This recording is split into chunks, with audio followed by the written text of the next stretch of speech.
All right, it has come that time in which we will welcome back in tech trader Sean Udell. How's it going? Good. How are you? Can you hear me? I can hear you just fine. All right. Good deal. Yeah, so we got the technical issues all squared away for today. So why don't we get down to business? Let's start with just the NASDAQ in general. We talk about setting things up for a sell-off. Is this the sell-off you were looking for? It's one of them. I mean, we keep getting them, and then we get these sort of this mysterious out of nowhere lifts. I almost think there's a better thing to talk about, which is all plays a part of this. But like the one thing that I've been wrong on this year, but I still think it's going to happen in a big way. And things sometimes don't work in a calendar year. They work in like a rolling 12-month. So maybe August to next August, this theme plays out versus January to December. But we really haven't had a rotation. So I was just chatting with somebody about that. So we've really just had a market where the same names get sold and then get bought, and then get sold and then get bought. And yeah, some of them go to new highs, some of them don't. One of them in particular, Netflix, has kind of taken a pretty good shot lower. But for the most part, it's the same narrow market, which doesn't really allow or hasn't yet allowed what I really feel is a proper rotation to other names. And by the way, the longer, so some people would say, well, wait, so it hasn't happened, so that means it's never going to happen or not going to happen. I disagree. I remember the violent outperformance of value stocks over growth stocks post the 1999 tech bubble, for example. And at that time, I was pretty new in the business then, but I had studied, I've always been a student of market history and market research. And I believe at that time, that was by far and away the longest growth stock cycle. I think it lasted something like from 94 to 99, which at the time was like magnitudes larger than, or maybe it was somewhat equal to the growth stock cycle of the early 70s. But this growth stock cycle has been way longer. Growth stocks have pretty much been in vogue since the market started going up again in 2009. I can't really recall since 2009, the recovery off the crash. I can't really recall an extended period of time where value stocks have led the market. There may have been a quarter or two, maybe 1 year was kind of a tie. But basically, we've had growth stocks have outperformed value stocks pretty much since the bottom in 2009. Well, that has happened to stimulate that, I would say, based on the easy money, the change in how the markets trade, the algorithms. Those things are very. They're hot, the interest level on those, and that is where the easiest money, the path of least resistance is. Value stocks just takes longer. We're in that fast food environment of we want returns and we want them now, and that's how they get them. That's how they think they get them, when in fact what happens is just a larger percentage of people underperform the market. So the stats of active money managers outperforming the S&P is lower today probably than it's ever been, right? Sure. So really what's happening is everybody keeps trying to kind of, again, it's the whole, in my view, the whole industry of running money professionally is basically practicing the definition of insanity, except for a few of us. And what I mean by that is everybody keeps doing the same thing over and over again and expecting a different result. Yet when in fact what they're getting is the same result, which again, I'm talking statistical, like vast statistical averages here. But the majority of money managers, and again, the far greater percent of them than ever, are underperforming the S&P. Yet what are they all trying to do? They're all trying to kind of algorithmically closet index the S&P with some mystical formula which will produce alpha versus the S&P. Yet most of them don't do it. So at the end of the day, I've had a huge move. I personally have had a huge move. I think people have followed a lot of my picks have had a huge move. I'm a growth and value. I'm more of a GARP investor. So I like growth at a reasonable price. I like growth stocks, but I like them cheap. So I'm not really a traditional value investor because those are the guys that hunt around in cheap finance stocks and cheap energy stocks, and maybe more of the commodity cyclical tech stocks. Although I do participate in that. I really look for growth that's hated. I mean, that's really what I try to do. But really what I try to do is find superior growth that's just mispriced. And it's not easy to do, and it's impossible to try to day trade with that methodology, by the way. Oh, I'm a pretty good day trader, but the bottom line is my whole point in the answer to the question, yeah, I think we're going to have a market sell-off.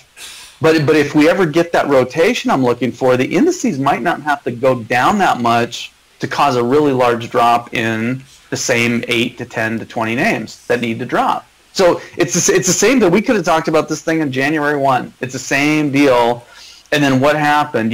FANG basically went up like 50 to 70. What did Netflix? I think Netflix more than doubled off of its January 1st price or December 31st price. So. But it's and a few names. I mean, hey, plenty of my names have worked and worked splendidly, but not all of them, and not all of them are ever going to. But it's just been a very surprising market. The durability of the extension, I think, has surprised everybody. So fire away with whatever you want, but it's just at some point the rubber band is not just going to pull back; it's going to break. And the farther we go with kind of everything we're seeing right now, again, this is Amazon, Facebook, Microsoft, Adobe, blah, blah, blah, blah. It's again, the longer the algo has pushed these names higher, the larger the eventual decline is going to be. And I don't think it's years away, by the way. I really don't. I think it's... and we've had 3 pretty hardy declines this year, but the whopper is weeks, months, maybe a quarter or two away. Maybe something into early next year, but I don't know. Things just kind of get stupider and stupider is probably the easiest way I could explain it. All right, so let's kind of feed off what you were talking about, that rotation, and you did a little bit of that in your portfolio. And speaking of yesterday, where you took some profits in LITE and took advantage of some weakness in MTSI. Talk to me about that one. Yeah, well, I mean, so LITE LITE was MTSI 2 years ago. So it was a name that nobody talked about, nobody liked. It was a $20 stock. I was probably one of 3 people on the planet who liked the name, and so they tripled off of lows or more. Interestingly, though, some companies grow enough that the stock price doesn't necessarily in other words, the tripling of lights. This is one case where it kind of makes sense. First of all, it was way too cheap. Second of all, they've had a huge amount. I mean, they've more than doubled their revenue base in the last 2 years. So if you the stock's probably gone up roughly in accordance with sort of its revenue growth. So here's the deal. At 52, 58, 47, 68, whatever, I'm a trader of this thing. So I'm going to favor Finisar, MTSI, Acacia examples over Light from an investment standpoint. That said, hey, anytime they want to knock 8 points, 7 points, 5, preferably 12 to 15 points off of Light, I think you've seen I bought it almost every time. So 45, 48, 51. I mean, you give me a 10 to a 15 to a 20% down move in Light, I'm probably buying it. I think I have almost every time, by the way, the last 18 months. So I'm fairly quick to take a trade on this, and then I'll take a trade on this, and I'll move the money to a name where I think has upside. Like Light from here, again, it's tripled off of where I really liked it 2 years ago. Finisar today is a lot like Light circa early 2016. MTSI, I think MTSI is just like Light when Light was a $22 stock. Now I don't know if it would be as easy for MTSI to triple, because I did think MTSI at 60 was ludicrous. But I think fair value of sort of 38 to 45-ish for MTSI makes a lot of sense to me. That's kind of where I value it too. Finisar could be the one that could be actually the most explosive, just because I still think the market is wrong in that it has not priced in the fact that Finisar should take quite a bit of market share from Light in 3D sensing. And I think most people still view Light as kind of dominating the 3D sensing, and Finisar is just going to grab a piece of the market. I actually think Finisar could end up with the largest market share in 3D sensing with respect to Apple and respect to automotive and things like that. Because again, hey, Apple didn't invest, $500 to $700 million in Finisar manufacturing, or I mean in Light manufacturing plant. They did in Finisar. So you just kind of add it up, and Finisar I think is going to have quite a bit more throughput from a manufacturing standpoint. So these things take a while to play out, but that's the name. If I could only own one name in the fiber optic space, which I wouldn't do, because I like a fiber optic field bed. I've called it many times. But if I had to only own one, it would either be Finisar or MTSI. But I'd much rather own 4 or 5 names. So another name though, I'm just gonna go to, like the market's getting into this very weird low liquidity. We could have a kind of a scary sell off here, because like a name like Viavi should be up. Viavi could be up 10-15% today. They had probably their best earnings report they've had since I can't remember. Stock's somehow negative. I mean, I don't know how the stock is negative. It's a very cheap stock. It's got no credit for anything it's done. It's been in this super tight trading range for the better part of 2-3 years. Again, really good earnings report with plenty of runway, and I just don't know. I think you're going to see a lot of analysts upgrade this. I think you'll eventually see price targets closer to 20. Right now, a lot of price targets are sort of 13.50, 12.50, 14. I actually think you'll see price targets closer to 20 on this name in a few months. But again, it's red. So there's we're seeing some weird stuff right now. So you got to be.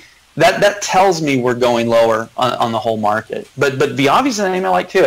It's probably like my 5th largest position. So it's a relatively small position, how I stack up my fiber plays. But I like it, and I've had it, and I've owned it for a while, and it hasn't hurt me. All right, let's talk about another one. I believe you had a question in this one, SWC. Listener chimed in on this one, and you answered the question, and seems like you are favoring the stock a little bit, SWCH. I do. I mean, here's the funny thing. So in a world where Twitter was 40 to 45, and Redfin was 25 to 30, and Finisar was 30, I probably went like switch here, or maybe I'd like it, but I'd have no interest in buying it. Or I'm sorry, say it the other way. If all those names were higher, I'd probably be buying a lot of switch. I mix up. So right now though, what's cheap? Twitter's beaten up. It sold off post report. Redfin sold off post report. Finisar is still cheap. MTSI is still cheap. So probably the only reason I'm not buying switch is because I don't know. I think I'd rather just buy the names I already like. You know what I mean? So if all those names were higher, I'd probably already have bought more switch. I think switch is almost a no-brainer, as I said in my note. I mean, I think if you buy it here, you got a fairly easy runway to somewhere between like 14 and 16 bucks, and that's still cheap. I mean, here's the thing: if people want to look at this name, I really think, and I think I've written this before, a funny parallel could be a name called Equinix, and you and I may have talked about that. That's EQIX. EQIX has been an absolute monster, and I once owned Equinix, and I want to say I once owned this name, I think south of $20, and it's a $436 stock today. I always liked it, but you know what happened? It didn't work. So this is when I wasn't nearly as good. Now I was pretty good, but I wasn't nearly as good as I am now. Because we all should get better. Literally every year we're in this business, we should get better, right? Well, back when I was sort of more of a, oh, hey, price matters, and oh, geez, stocks aren't working, and man, if the stock's acting bad, maybe I should move this money into something that's acting better. So when I had all those disbeliefs and misbeliefs, I let go of Equinix. And funny things happen. Stocks up. What is that, 20-fold or something? So here's the funny thing. I actually think Switch is kind of like Equinix. And Equinix never, aside from a huge burst off of a crazy 2003 low, it never was like a dynamic stock that went up a ton. It's been almost like the most amazing plotter 20-bagger I've ever seen in my life. And by the way, we're talking 20-bagger from 20. At one point, stock was a $2 stock. So, that's how crazy stuff got 2002, 2003, by the way. So, but, hey, in mid 2008, early 2009, this thing was 30 from 103.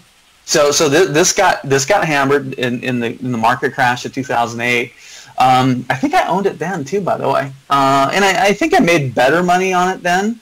I think I owned it then, but I didn't triple my money. I probably made 20 or 30 points on it from like 35. This has kind of been an amazing stock, and I've lost touch with Equinix, so I can't say if it's undervalued or overvalued. But it's just been an amazing company. I actually think Switch is kind of like Equinix.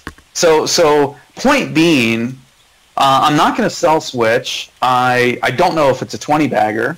I might find a way to buy some. I don't know. We'll see. I think what's going to happen is I think like some of these rotations do happen, and some of my names do spike pretty ferociously from time to time. Like I wouldn't be surprised if in 6 weeks Twitter has a dynamic move. I'm not saying it will. I'm just saying I wouldn't be surprised if it did. In fact, I wouldn't be surprised if 1 or 2 or 3 of my names has a huge move off of kind of ridiculous lows. And so if I monetize something else, I'm very likely to increase my position in Switch. That'd be the best way to say it. All right, so throw that one on the radar. And if Twitter was 44 right now, I'd probably be selling some Twitter and buying some Switch, but Twitter's not 44 right now. I wonder if Twitter was 44, this one would be 12, and then what? I'd still do it. No, that would be just fine. Okay. I'd be swapping dollars to better value. If Twitter was 44 and Switch was 18, no go. Okay, fair enough. Yeah. All right, so we had another listener question, and this one really caught my interest. A lot of our trading desk has been involved in Huya, H-U-Y-A, and you saw some interest in this one. I believe it was yesterday or the day before, but I noticed no, it was yesterday. Okay, so yeah, it was the first time that I noticed that you brought this up. We haven't talked about this one, so tell me what you like. I thought it was a short before. I don't know if I ever published that I thought it was a short before. I might have been interviewed by some other people and said it was. It's more interesting now. I mean, I'm never going to pick on anybody else. There's a ton of good content on this site. There's a lot of people that trade more short-term than me. But honestly, I thought everybody trying to buy this thing at 28 to 30 was going to get stopped, and they probably have. I don't know, because I focus more on my stuff than what other people are doing. My guess though is other people have gotten stopped and they're going to reevaluate this lower. I think that we'll see how the sell-off develops. It's better by now than it was 2 days ago. I didn't have a big issue with their earnings report, although I kind of probably should have been short. This is a name I could, if I would have said like, what are the odds of this going up or down post-report, I would have said 85% chance this goes down post-report, almost no matter what they report. And they went down, so I'm kind of miffed I wasn't short a little bit of it, but it's bounced off 24.50, so it went below 25. I don't know. We are in a liquidity vortex right now. And liquidity vortexes, even stuff that's sold off a lot can sell off a lot more. By the way, like if you're buying Switch here, you have to be, and you put a stop on that if you're going to put a stop on if you buy it here, then don't buy it. Because it's very easy that at the bottom of a certain trading day at whatever the market low ends up being, Switch could kiss 850, 875. Now it might only be there for 15, 20 minutes or 2 hours. But it could hit 850 to 875, and now 4 days later it might be 11. But if you have a stop on it, you might as well kiss it goodbye. So I'm just saying you got to kind of know how the algos work, and that's the thing. I don't know if the algos have. I don't know if the algos have really put the wood to Hua yet. I mean, we'll see. Maybe they have, but I kind of think this has just sort of been selling based on that they didn't crush, they didn't guide higher, and so people who are playing it pre-EPS, okay, they got shook. Then it shook the people who tried to trade the bounce. Well, it didn't bounce. I don't see support until 20, but I do think you could buy it at 25, and I think you can make money as long as you don't get stopped out on it. But I'd rather have a chance to buy it at 20 or 21 or 22. 18 is where I'd really salivate over this thing. By the way, $18.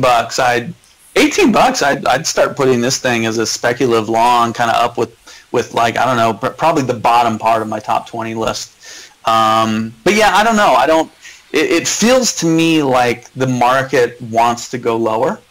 And we're closing in on the end of OPEX here. I wouldn't be surprised if early next week is a little touchy. We're closing in on September. There's a lot of funny things can happen in the month of September. I don't know. We'll see what happens. I might try it. I mean, what I'm basically doing on this right now, just so I'm kind of watching this thing on like 3 time frames. Got a 5-minute chart up, got a 30-minute chart up, and I got a daily chart up. So I could have tried to snag this around 24.50. But the problem is I like to do those snag trades if I kind of feel like, hey, boom, I caught this at 24.50 and I think this could go back to 29. If I were to buy that 24.50 earlier today, I would have said, well, do I want to try to buy this and try to sell it 60 cents higher? I just don't like doing that kind of stuff. So I just don't know if it's done going down. But it is interesting to me. It's long radar. That's the best I can say. It doesn't mean everything I say is long radar. It doesn't mean I will buy it, but it means that it's on a list of things that I might buy. All right. Another name that I don't remember you and I talking about, but it did pop up as a listener question. So if you hadn't seen it, I apologize. But it is along the same theme because it's a Chinese stock, and that's JD. Have you taken a look at that? I know JD. I know JD.com. I don't know JDE. No, JD is JD.com. Yeah. Oh, yeah. Okay, so JD.com is kind of interesting because I think Google did an investment in them at like $10 higher than here. Yeah, I mean, here's why I think, well, again, these Chinese stocks arguably are worse than their comp for U.S. and European stocks. We could have a whole discussion on that. But these really are liquidity-driven vehicles. When you're in a bull market, they're kind of easy longs, and then if you get caught in them at the wrong time, I mean, again, they can do a fast sweep of 30, 40, 50% lower almost for no reason. So these are especially dangerous kind of when liquidity gets low. But JD, this is I think one of the better higher quality names. It's same thing. I think if you bought it here and you didn't get stopped out, I think you can make money on it. And I think there's definitely valuation support of the stock at 40 to 45. And you get pretty smart people taking investment stakes at higher prices. So it all lines up. This is a name too. I think this was an early 2016 name that I liked. Alibaba. I want to say I liked this. I don't even remember what the price was, but Alibaba was 68 to 80, and I really liked it then.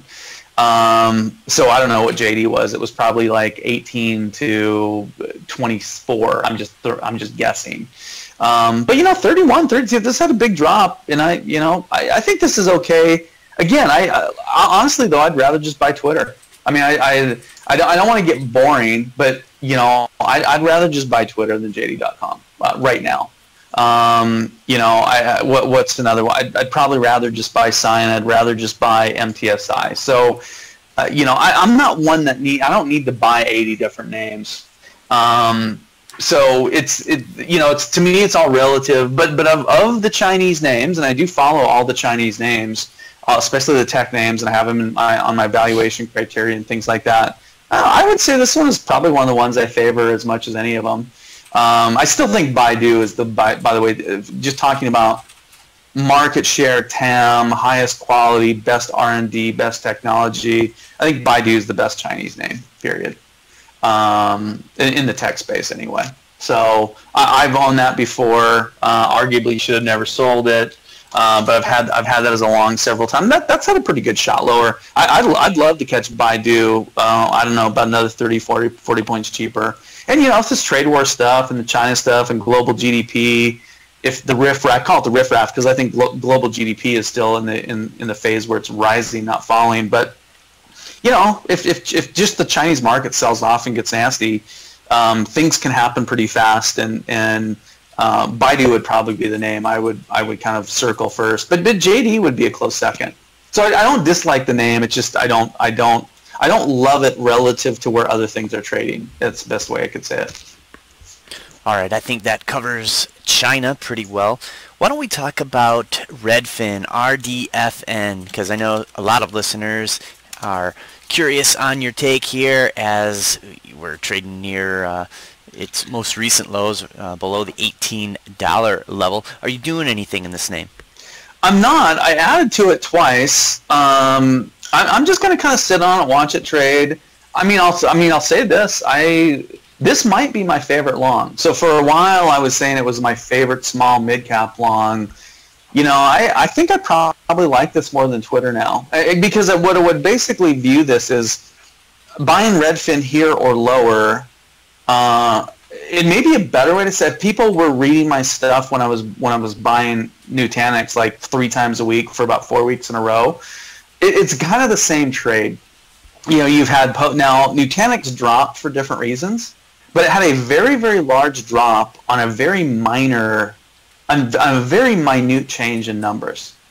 And there was also an IPO lockup, and there was one other little stupid issue too. But it was let's just say this: it was 85% of the drop in Nutanix was IPO lockup plus a quarter that people didn't like, which actually was super good. But I think there was like a $2 or $3 million guidance miss or something in there, and then people conflated that into all sorts of things. Oh, there's a pre-IPO company that's hurting them. That's total hogwash, by the way. Oh, they're losing share to other people. Nope, that was total hogwash. What happened? It just got raided. I mean, they raid stuff because they can. So Nutanix dropped from 30 to 15. I probably bought the most of that between sort of 17 and 21. And, you know, the rest is history. So and then there was a time, I think I said, for new, fresh money, I like Nutanix better than Twitter. And that's kind of where I am with Redfin. I don't know when it's going to work. I mean, they are going to move around with the real estate stuff. But this went from being a stock that probably should have stopped going lower at about 21, 20, 22, well, 20 to 21 on the CEO's comments. And it just became a raid trade. So, you know, it got rated lower. I mean, honestly, at this point, hey, take it to 14. Take it to 12. Take it to 9. I don't care. I mean, the more they drop this, the more shares I'll buy, and I might even sprinkle in some leaps. So at this point, they can take this thing. By the way, people have been reading my stuff. I've had the same view. There's plenty of people followed me before I joined Briefing. I had the same view on Micron. I liked it at 15. Take it to 8. I had the same view on Twitter. I liked it at 18. Take it to 12. Didn't care. So this is the same deal. They can take this thing as low as they want. I'll just buy more of it. Now, you have to make sure, if that's your attitude, you better position your account so you have the capacity to buy more of it if they take it to 14. So it's easy to say that. You have to manage yourself properly and manage your positions and manage your accounts so you have the wherewithal to do that. And I do, and I'm going to make sure I do. That's part of the reason I have shorts. I mean, in an ideal world, I cover all my shorts and buy Redfin at $14.50. That's an ideal world. I don't know if I'm going to get that opportunity, but a man can dream. Yeah, well, and certainly, I mean, it could happen. Stranger things happen. So we'll definitely be on the lookout for that. Well, this is the one thing I'm going to stress, and I've said this many times. Anybody that thinks that stocks are priced in the market real time in accordance with some mystical, magical thing that rightly values them, they better throw out everything they've ever learned. Because the valuation of a company at any point in time, how it's trading in the stock market, might have literally zero to do with its underlying value. So you know, stocks move a lot, and stocks can move a lot for a lot of reasons. Stocks can move a lot for no reason. And, you know, especially stocks that have lower market caps, then we don't have an uptick rule anymore. And, you know, I jokingly said, I mean, hey, I'd like to go back and see if we could if we could do a Doctor Who and put all these stocks in a time machine and put the uptick rule back in place and see what their ultimate lows would have been. I think it'd be a very interesting movie. But we can't do that. And by the way, I'd rather have it this way. For a few years, I was really, you know, I even wrote I have a published thing into the SEC about how stupid it was to eliminate the uptick rule and things like that. Well, after a few years of realizing that, wait a second, I'd rather have stocks get rated to points where they drop far, far more than they ever would have before, because it's just easier to make money. I have to trade way less. I have to research. Well, I don't do any less research, but it's honestly, it's just easier to make money. It's the cheaper, the more magnified the moves are caused by computerized trading, the easier it is to make money. So the higher they go on the high side and the lower they go on the low side, it just makes it that there's that much more room to trade in between those lines. So I prefer it this way. All right. Now, all that said, you can't get so ebullient and so overconfident that you put 100% of your money in any one thing. That's like the dumbest thing to do. So, as people know me, I own quite a few positions, but that's the caveat. The caveat is weird things can happen and things fail, and we all have wrong picks. I mean, I might be right. I might hit 15 out of 17 names, but hey, if you put all your money in the two names that we get wrong, you're screwed. So, you know, the bottom line is, yeah, you have to be smart about position management, portfolio management, and all that kind of stuff. But no, I actually do think Redfin is my favorite long right now. But I don't know it's done going down. That doesn't mean it's done going down. But I'm more willing to put more money, especially fresh money, into Redfin than things like Twitter and Finisar and stuff. So we'll just have to see how things play out. But in this is kind of crazy. This is approaching sort of the lunacy that I described when I was telling people that the selling of Nutanix was reaching lunatic proportions. And this is pretty close. And by the way, there was others. I thought Mule at 20 was dumb.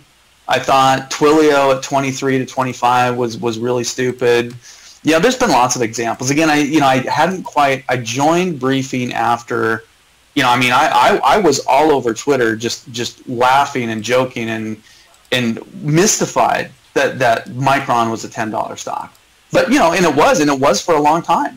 And look at Micron today, right? So there's people today that make the argument that it's a cheaper stock at 50 than it was at 10. Again, I don't know if that's Ivy League education, then yeah, I'm glad I saved my money.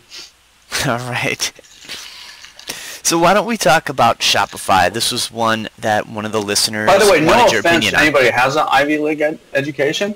I would have gladly had one. I'm just saying that, you know, that yeah, I was making a joke. All right, no offense taken. I'm just kidding. I didn't go to one, but Yeah, well, but I honestly think a lot of people. Again, what is Wall Street? What is groupthink? What is professional money management today? It's actually kind of a very small group of people that kind of have a very similar upbringing and set of connections, and they all kind of do the same thing, and everybody holds them in a high regard, and yet they're not. Very few of them. By the way, I don't know. I wonder where David Tepper. I think David Tepper did his graduate work at a very, very high-end school, but I don't know if his undergrad is. David Tepper is a stud. Warren Buffett's a stud. Now, Warren Buffett I believe he went to Yale or something like that. So again, you can't take anything away from people that have an education from those incredible institutions. I wish I would have had one, but there is a huge amount of groupthink that resides from a very small number of people who say things like, Facebook is cheaper than Twitter. And they were saying Facebook was cheaper than Twitter when Twitter was $14. So, I mean, you just have to be careful who you listen to and the facts that people are, or things people are stating as fact when they're actually factually wrong. That's all I'll say. well, lucky for our listeners, they get to listen to you. So well, but people have divergent opinions, and that's fine. And I will stress I'm pretty excited today because I do like how a lot of things are turning out. I mean, I really like that a lot of my names I like are selling off. But anyway, go on with Shopify. A name I think is a short, but I don't know what you're going to ask me. So fire away. It's a simple opinion. What is your opinion on Shopify? Yeah, no, I mean I think it's a better short than a long. This is one though. This like I have not shorted this one. This is kind of one of those companies that has. They have, I would say, a lot of the rise in the stock price has been deserved based on the growth that the company has produced. However, let me just look. If I line this up and I compare multiples right now, so if I compare multiples to loads of other names versus Shopify, it models out as really, really damn expensive. I mean, we're talking, it's not like the most expensive software stock that I cover, but it's like in that top 20 percentile, right?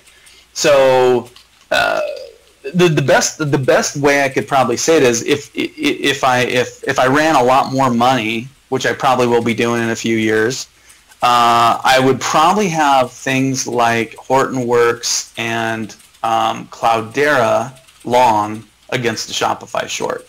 Right now, how I'm positioned, Shopify is a little, again, it's a little dicey. It could keep going higher. I'd rather have like an IGV, Adobe, New Relic short, because again, Shopify sort of earned it. They've sort of deserved their place where they are right now. They're expensive because they've delivered, and they're not as expensive as some other companies I do follow, especially on a relative growth basis. For example, an Adobe is on a relative growth basis is far more expensive than Shopify on what I would call largely a pricing model change, meaning they went from perpetual model to subscription-based model. And they were a $30 stock when they went to subscription, and that was a good buy back then. And I believe that stock was a triple, but it's 250. It's not 100 or 125. It's 250. So relative to growth, which is relatively minor, especially organic growth, something like Shopify I think is far more attractive than Adobe. But as I line up a lot of stuff, I would much rather be long like some of the names I've already talked about, some of my cyclical names, and I'm more of a secular grower, names like Cloudera, Hortonworks. I would rather be long than Shopify. I'm not short Shopify because I'm short IGV and I'm short Adobe and I'm short Microsoft and I'm short New Relic and things like that. I should have stayed short Varonis. I was short Varonis for a short time. That lined up really well. So Shopify is one of those. It's kind of tougher, honestly, because they're pretty good at what they do, and they don't have a ton of competition. Like they're in a nice space. They're kind of like a ServiceNow in the space that they're in. They're kind of a niche dominator in the space they're in. So that I tend not to try to like another stock I really liked years ago. It was RingCentral. So RingCentral now has gone from being a dirt cheap stock when I liked it. Now, from a valuation perspective, I could short RingCentral, but again, they're kind of the best at what they do, and those companies are tougher to short. It'd be like shorting Google. I mean, there are times you can short Google and make money, but if you're trying to say Google is more poorly positioned than any of their competitors, you're going to lose that argument. They're basically the best at what they do, period. So I try not to short. Like same thing with ServiceNow. I could make a case ServiceNow's a short. They're far and away the best company in the space they operate in. They're the best at what they do. I don't know. I tend not to short names like that unless I can almost jump on a momentum short because it's like, okay, everybody's recognizing what I do. Now it's probably more worth 125, 130 instead of 180. So maybe I'll jump on the bandwagon for a little while. But I'm not going to stick my neck out and short a stock that I actually think is the best in the space. That's typically not what I do. You know what I see on that daily chart of Shopify?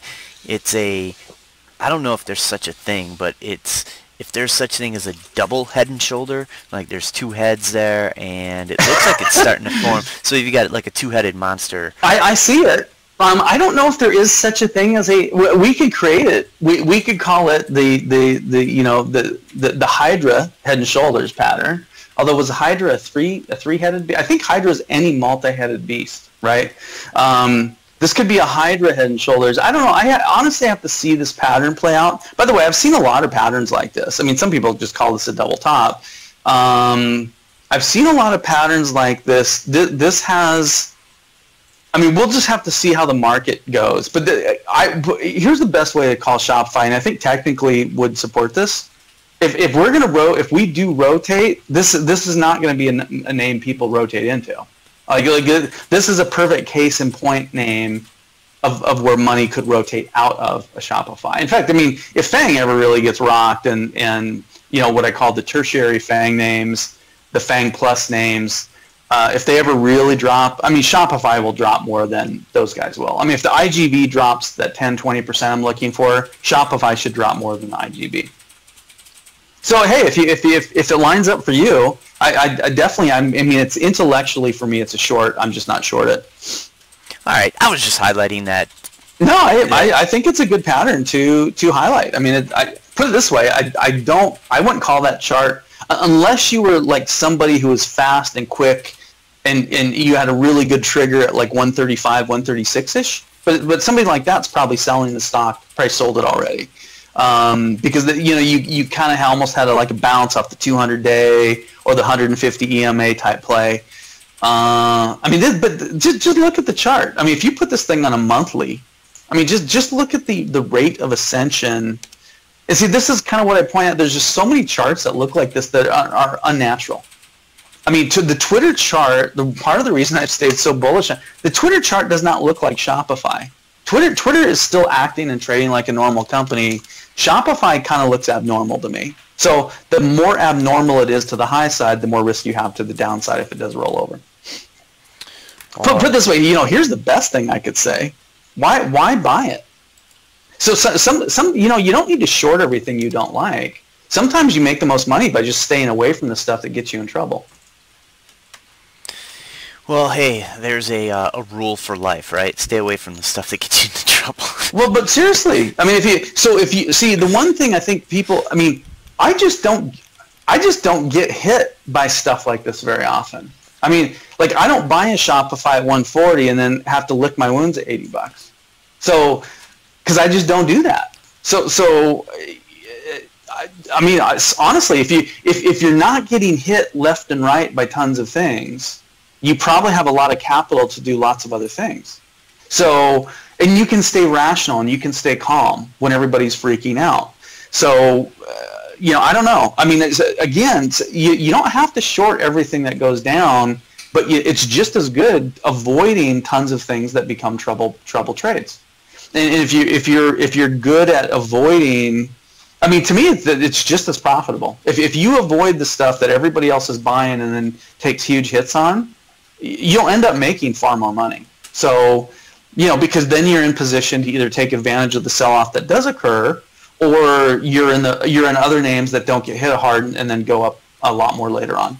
I mean, that's the thing. Like, I'm not saying Hortonworks ain't going to go down. I'm not saying Cloudera is not going to go down.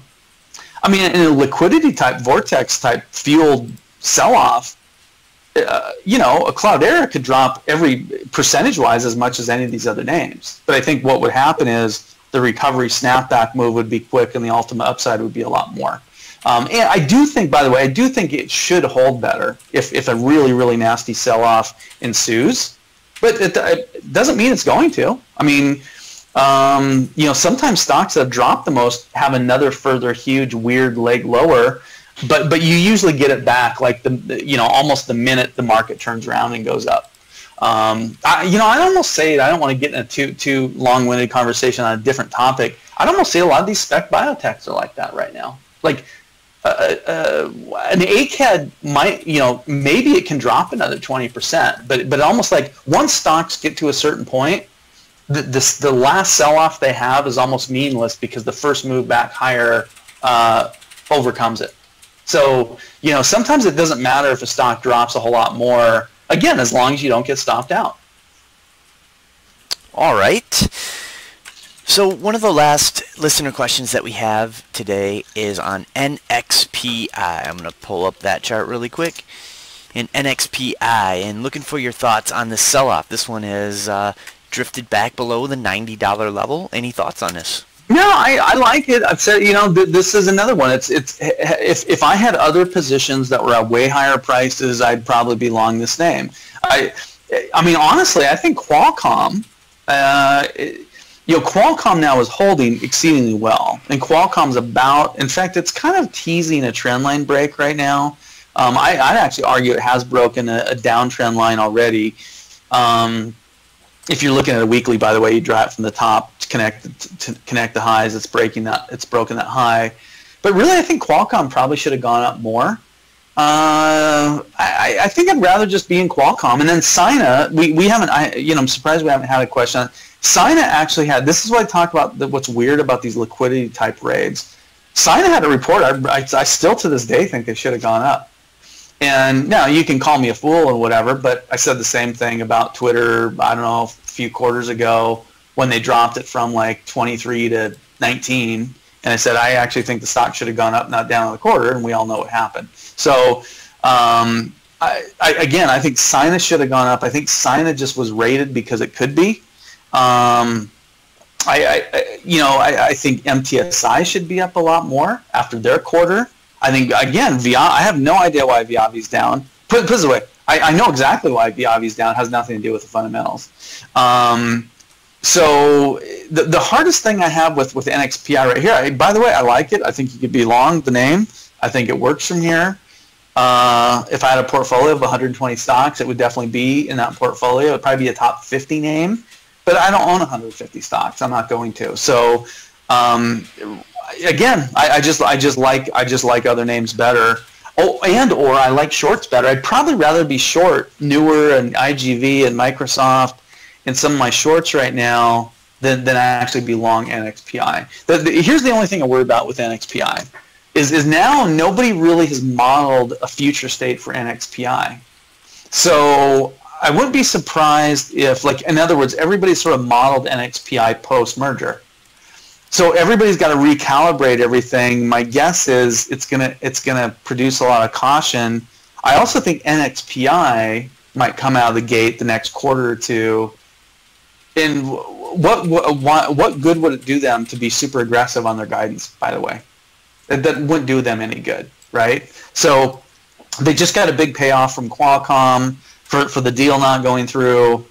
So the danger is a little bit that they could sandbag. Analysts could sandbag, the expectations could get lowered. But again, I like the stock at 90, but I don't know. I'd rather buy Redfin, I'd rather buy Twitter, I'd rather buy other names. And the one that's in their space that I really do like is AMBA. I think AMBA, again, this is more speculative than NXPI. But just lining everything up, AMBA's, and there's a lot of reasons to actually think AMBA's on a turnaround, and AMBA's going to start doing better. That's Ambarella, by the way, AMBA. So I don't know. I'd rather just buy. I can basically buy 3 shares of AMBA for every share of NXPI, or maybe 2.5. So I think I'd rather buy that name. So it's sometimes it's not so much that I dislike a name. It's just how I line everything up. There's other names I'd rather like. Here's another one I throw out. I really like this name here, and that's ICHR, iCore Holdings. So this is one we talked about. They actually had a pretty nice pop on an earnings miss. Now they've since probably traded kind of back to where they were post-report, or maybe the post-market lows on their quote-unquote guide lower. But it was sort of a guide lower that was sort of like seasonally expected. So that's another name I like. The more I look at this, the more I like this name. And again, if we get a really nice liquidity raid, let's say something in the 1850 area and below, would be I would view ICHR as super attractive at that price. What price was that again? ICHR? 1850 or lower. And I'm saying if we finally have one of these NASDAQ pukes where liquidity just dries up, nobody's buying any small cap, mid cap names, NASDAQ drops 10%, ICHR probably dropped $4, $3, $3-4, something like that. So that's the thing. I'm kind of just waiting. I'm kind of just waiting right now. In fact, I could almost say like all the buys, all the little, even though they've been nibbles, I kind of almost wish I just had them back because the way the market looks today, I don't know. It just kind of feels like we're going to go lower, and there's not a whole lot of support for stocks under that mega market cap range. I mean, where are we seeing the bounces? Like the proverbial, Pavlovian response in Amazon that we've seen today. So I don't know. We'll see what happens, but I'd feel better if Amazon hadn't bounced as many points as it's bounced off of lows, for example. But yeah, that's what they keep doing. They keep kind of bouncing the wrong names, and they keep rating the cheap names, or at least some of them. Another one's Carbon Black, CBLK. I'll just throw that out.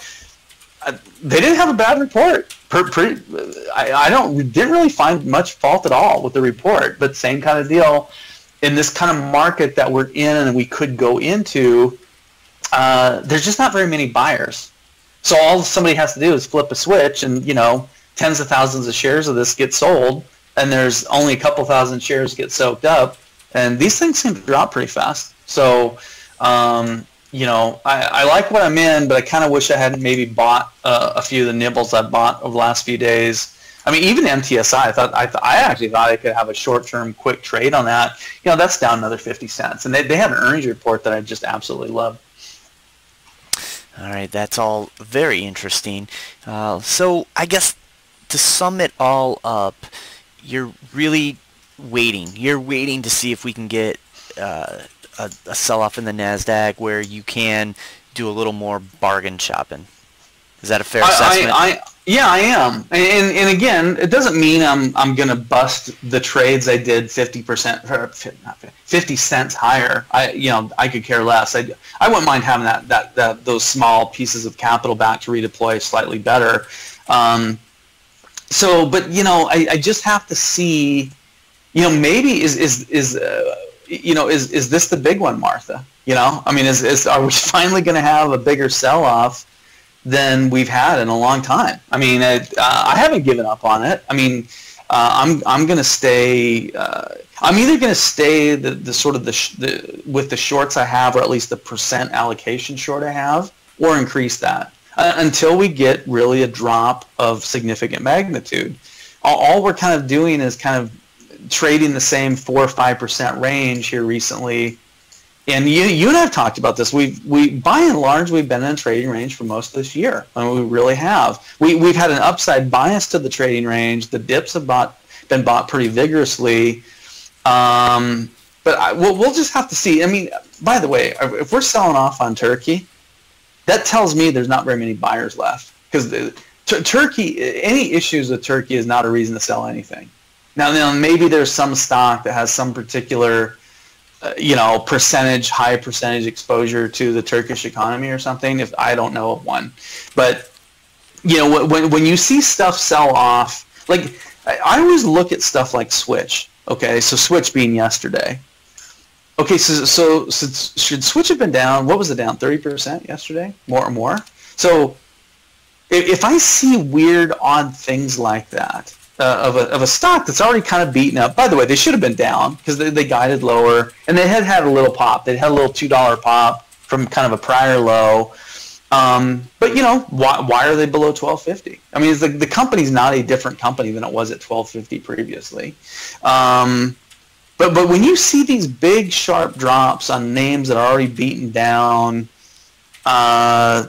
sometimes that's a kind of a good precursor for that they're going to start doing that to the things that matter. I'm not saying Switch doesn't matter. Hey, if you work at Switch, it matters to you, and if you're in that industry, it matters to you. But I guess that's similar to that Ivy League comment. I'm generalizing, right? So most people would think, and it's true, names like Facebook and Amazon and Netflix and Tesla matter way more to the market indices than Switch does. But that's what when you see large sell-offs in stocks that are not on anybody's particular radar, that increases my, I was already cautious to begin with, when I see stuff like that, it already makes me increasingly. By the way, there's a little bit of interesting. Netflix is down 12. I haven't seen any bad news on Netflix today. Amazon was down. Wasn't they down 40 at one point? Again, they're Pavlovian bouncing today, but the money's coming out of this stuff. So somebody's doing something. Somebody's concerned about something. Maybe what they're concerned about is the fact that they bought way too much exposure at too high prices. Wouldn't that be interesting? And wouldn't it be interesting if they're selling? They're the first ones out the door. And that's the one thing. If you are going to sell, you much better to be the first one out of the door than the last one out of the door. So, if you're, I think I'm stealing this from somebody of 100 years ago. If you're going to panic, you better panic first. I think J.P. Morgan said that. Jim Cramer repeats that a lot, but I think J.P. Morgan, or one of the old kings of the financial industry, I think coined that term. But that's really true. If you're going to panic, it's way better to be the first one to panic. Because the last one to panic is the one that gets hurt the most. So, and I'm not saying that we're going to go into market, but I've been waiting for 1,000-point Nasdaq decline for a long time. I'm still going to be shocked if we go through this year. Now, we did have two that were pretty close to that, but I'm going to be shocked if we make it through the end of the year without a drop at least as big as the two prior drops that we had already. There was another thought I was going to leave you with. It escaped me. But, I'm kind of waiting. I might increase some shorts. Hey, every buck lower on Redfin from 18, I'll nibble. Every buck lower from Twitter at 32, 31, I'll nibble. Maybe some the one area I'm probably done buying is fiber optics. So I'm pretty much set there. I'm pretty much set. I bought when everybody hated it. Now the first quarter literally, has there been a bad fiber optic report this quarter? I can't think of one. Every report out of that space has been good. I think I'm locked and loaded there, and I don't plan on selling much of anything anytime soon, unless it's a positioning trade like light for something. By the way, that's the area I'm going to say is I think I said this 6 months ago. That could be counter-cyclical. That could be one area of tech that does exceedingly well when the rest of tech is struggling. I might not be right about that because maybe other parts of tech don't struggle as much as I think they will. But if there's an area of tech that could shine when everything else is facing tough comps and slowing growth, I think it's that space. And 5G, of course. 5G. And then they kind of work hand in hand, but the names aren't the same. All right. Well, I think that's as good a place as any to leave off for now. Well, I'm on a roll today, so you're just going to have to tell me to stop. Well, I guess if you have any more, if you got any more, then feel free to add them. I personally don't have any more questions, and I don't see any new listener questions. No, I am looking at. We're going to have a biotech discussion. I'll leave on this one. This is probably the most violent downside rating, just nasty trading action I've seen in biotech stocks probably since early 16. Now, here's a problem. They look like this. That a lot of biotechs are still riding highs, and there's still momentum biotechs. I haven't seen that they've really been attacking and hitting the momentum biotechs yet. Although Blue is probably as much of a poster child of the hot biotechs as anything. They've taken a big shot lower. But we'll have to see. This is one space. But I think I said this too, and this will wrap it all up. The biotechs are also trading very poorly. And there's one thing I've learned. The biotechs sometimes are a really good predictor of risk. And what I mean by that is a lot of times they get their money in last, meaning so the last phase of a big rally will fuel the biotechs. But offsetting that, a lot of times they're kind of a leading indicator. Sometimes when the biotechs trade poorly, they might trade poorly for weeks before the rest of the market kind of catches a clue and starts selling off. And I can't remember the last good week we had in biotech. You tell me, but look at Blue. Blue hit 225. It's dropped $75. I don't really recall Blue having bad news. They've had a lot of good news that probably was pumped up too much, but I don't know. We'll see what happens. But the fact that the biotechs are acting the way they're acting lends me to believe that, again, it's just a sign of liquidity-based selling, which could accelerate before it's done. So I'm kind of back in my camp, man. I'm back in my camp where, I'm kind of waiting for this 400 to 700 point or greater drop in the NASDAQ. And I think when that occurs, if you have capital, then you'll have far better buys than swinging at them right now. That's where I'll conclude. If you want, this goes out to the listeners, I know you already know this, but if you want any proof of Tech T's statement on that biotech, look no further as to what happened back in 2000. Biotechs got that big run up and they were a mass craze. Everyone was getting into it. My mom started asking me, oh, should we get in a biotech? As soon as she did that, I knew that was the end. And that really did lead things lower, and all of a sudden the bottom fell out, and everyone knows what happened back in the tech crash. But biotech was really... I was going to say, weren't biotechs a good 4 to 6 months ahead of everything else? I think they were. Pretty much, yeah. They okay, really guess what? Guess when else? 2007. Biotechs traded terrible, almost all of 2007, and then we know what happened in 2008. 2014. I mean, I was short biotechs in 2014.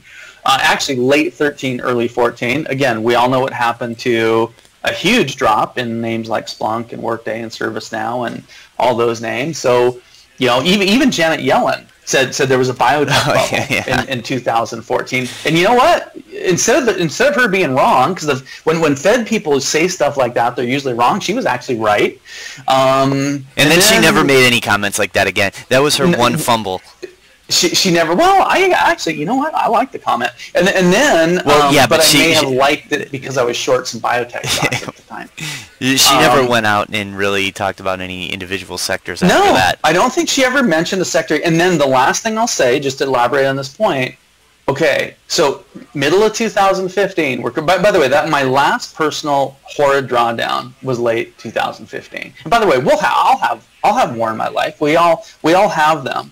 It's not, you can't totally avoid drawdowns. You can kind of mitigate them. The key is how fast and how well you recover from them, and how well you're positioned to act at the bottom of a drawdown, meaning can you still operate? Are you still liquid? Do you still have effective trading strategies? All that kind of stuff. But biotech, same thing, man. They were a good 3, 4, 6 months in front of what ended up, I mean, basically in early 2016, the market crashed. It's the market crash that nobody will ever talk about.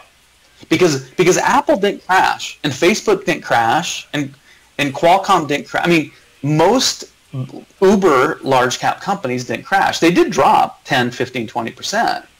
But you had whole industries, like the whole biotech sector was down 67%. The whole energy sector was down 70%. Anything tech under a 50 billion market cap, or 20 billion, was down 55%. I mean, you literally had a market crash, which will probably never be recorded in history as a market crash. Now, so this is from sort of Q3 2015 to Q1 2016. I mean, it's a market crash. If you own names like Hortonworks, which I did, or Twitter, or hey, a couple thousand names that went down 50%, it was a market crash. So I mean, it just wasn't reflected in the indices. It was a harsh correction, and that it wasn't like the economic data or the globe really got in trouble. It was just that was a liquidity vortex too. So by the way, I don't think we're going to have that again. The reason I don't think we're going to have something like that again is because we just had it in 2016. But we could have half of it. But yeah, biotechs are. I've learned, man. I have learned, even if I'm not super active in them, I've learned to always watch the biotechs and how they're trading. And if the bios aren't catching a bid, if the bios aren't bouncing, if the bios aren't extending to new highs and everything else is, that's usually not a good time to press longs. Put it that way. It's hard to say biotech is really acting all that rough. I've got a monthly chart up here, and even though we're not at all-time highs, we are close to second all-time highs. Well, you have to look a little. So there's two biotech indices. There's the IBB, which is heavily weighted to a very small number of companies. Okay. And what is the other one? Let me find it. It's more like an equal weighted biotech index. Where the heck is it? I thought I had it on my screen. I guess maybe I just took it off because I follow so many small spec biotechs now. But that's what I would say. If you kind of look under the surface to loads and loads and loads of names, there's actually there's been a pretty persistent selling bias to sort of the average biotech stock. Yet the IBB is trading okay because the IB. I mean, put it this way: you want to put, if you put Biogen and Amgen up, you're probably going to get most of what the IBB is doing. So yeah, I mean, it is a little different. Like I say, the biotechs. So when I'm talking about biotechs, I'm talking about the average stock. I'm not talking about the largest market cap stocks in the IBB. Okay. You have to look a little below the surface, I would say. All right. Yeah, and I was looking at the IBB as a proxy for that, but yeah, I do totally understand what you're saying, and I do remember back then they were just biotech stocks, and this was back in 2000, just biotech stocks you never even heard of, probably not even in existence anymore, that were just flying. But definitely, that is a good proxy for where risk is going because they are some of the more speculative names. Yeah, no, that's right. I mean, the things I kind of follow, I mean, just a short list would be things like, again, I always follow Blue. I used to always follow Kite. I believe Kite got acquired. Mm-hmm. But some of these names have been big winners for me. Agio, so ACAD's obviously on the list. That's a long. A name like ATRA, which had a big spike, sold off a little bit, but Blue is kind of the king of biotech speculation right now. And ICPT, which has been a beautiful name since I added it to the focus list. I mean, in fact, it doubled and has pulled back, but like that name's down 6% today. I mean, maybe there's news on it. I don't think I've seen any news on that name today. I think there was a downgrade. I have to double check on that. Did they catch a downgrade? Well, might have been yesterday, but it's like you say, there's just some kind of. Here's the best way to say it. It's definitely trading less cleanly, more oddly, and you can kind of almost see the liquidity kind of drying up. That's probably the best way to describe it. Yeah, just so you know, the ICPT was downgraded today to sector perform from outperforming RBC. Okay, so they did catch a downgrade. So there you go. Yeah. All right. Well, anyway, that's it. I will conclude there. All right. Well, that sounds good. Didn't mean to run you over by 9 minutes, by the way. No, we don't have a time limit. 12:30 is the time limit because I got to go pick up the kids from school. So that's what we run up against. That works as good as anything. But I can always pass the mic off and let somebody else run the show for a little bit. That's never a worry. I'll tell you what though. Why don't we take a break there, and why don't we see what happens over the next couple days? Maybe we'll touch base on Friday. It's option X, so things may dry up a little bit, and it might be a good time to reload, see what's going on, maybe talk a little bit more about the biotech space, see if there are any ideas that you have up your sleeve as far as new opportunities. Maybe there's even some short opportunities in biotechs that you might be able to take advantage. I was going to say that. So we had that request. I would almost say the next topic. Because I don't change my names as much as some other people do, which I think is good. But sometimes, I mean, in other words, my view on Twitter is not going to be drastically different on Friday than it is today. Right. So that doesn't mean that I'm a limited coverage universe. So I don't know. We might. The reason I kind of, hey, I'm early a lot, but if this biotech group, I mean, here's what I'm going to close on. Endo. Okay, ENDP. By the way, still on. Never sold it. Went well below a crazy low. It went crazily below a low that I thought it would ever go to. I thought like sort of 750 to 10 would hold. I think they dropped another 50%. So this is what they talk about, where if you know a stock's really crazily low, it doesn't mean it can't go lower. But then the next decent move higher, you get made up for, right? So that's what I mean. So whether that was $8, $9, $7, $6 for Endo. Look at Endo now, $16 stock. Now they just got more good news. and the stock is down today. But this is what I mean about this kind of this weird stuff I'm seeing. By the way, that's a breakout chart. This is a stock I can value a lot higher, by the way. I'm not even going to say the number because some people would start thinking I was loony. But this is a name I can value a lot higher. Never have sold it. Had some questions on it. Never gave up on it. Now I'm sitting on, I don't know, probably a 35 to a 50% gain on it. And at one point I had a 50% loss. So this is a perfect example why I hate stops, by the way. Because I would have been stopped at this name. I'll tell you exactly where. I'd have been stopped at about 680 would have been my stop. And if not 680, might have been 880. But the bottom line, I would have been stopped for sure. My last stop would have been 680. Yeah, would that have saved me some money?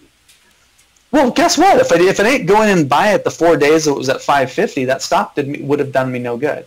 And here we are, the stock's at 1555. It was at 1740 the other day. By the way, they had good news. They had some relief from the FDA on something. Again, I think the stock should be up. We're just seeing some very weird things. I think Viavi should be up today. I think Endo should be up today. I think Sinus should have been up post-report. Anyway, I'll get off the horse. But we are seeing some things that you have to respect, which is stuff just isn't going up that should be going up, and that's kind of spooky. All right. Well, perhaps we can reconvene on Friday. Might be a good day to do that. We'll see how the market plays out. I really don't like to necessarily have a set schedule. A loose schedule is what I prefer, just in case. Yeah, because you have to react to what changes. Yeah, and that's what we really try to do on here, really focus on that and keep things as flexible as possible. So based on historical trades, with Friday being option X, that might be a good day to address some of the names that we don't necessarily always talk about. Well, let's plan on Biotech Day unless something else comes up. And we could definitely highlight, 7 to 10 very interesting biotech longs and maybe a couple shorts. Honestly, I like Blue would have been a short. I don't know. I'd have to actually look for biotech shorts right now because I don't know if in fact, the index might be a short against a lot of longs. That would probably be the short I would do. All right. Well, we'll give you some homework. You got a couple days to figure that out, unless it rains. Unless we have a big rainy day, then you're off the hook. But otherwise, maybe we'll reconvene on Friday and talk a little biotech. Sound good? Sounds good. Take care. All right. Take care. Thanks a lot, as always. All right. Bye.